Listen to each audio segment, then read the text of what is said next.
From broken to beautiful, how God restores, redeems, and brings beauty from our deepest wounds. Good morning, beloved. Let me start with this truth. God doesn't throw away broken things. He restores them. He redeems them. He rebuilds them into something beautiful. Isaiah 61:3 says that God gives us a crown of beauty instead of ashes, the oil of joy instead of mourning, and a garment of praise instead of a spirit of despair. Isn't that powerful? You may feel like life has left you in ashes, burned out, broken down, buried in pain. But God specializes in ashes. He kneels into the mess, picks up every shattered piece, and with His love, He creates a masterpiece. You are not forgotten.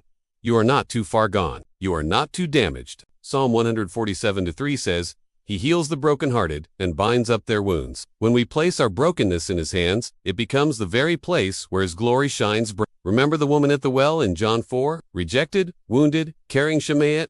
Jesus met her right there, and through her, revival came to an entire town. Her brokenness became her testimony. God doesn't erase your scars, He transforms them into signs of victory. Just like Jesus showed His scars after the resurrection, your story matters.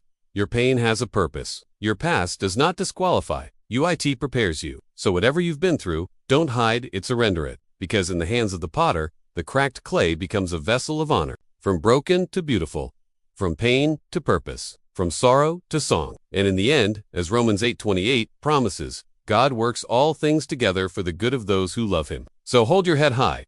Your story isn't over. God is still writing, and what He writes is beautiful. Amen.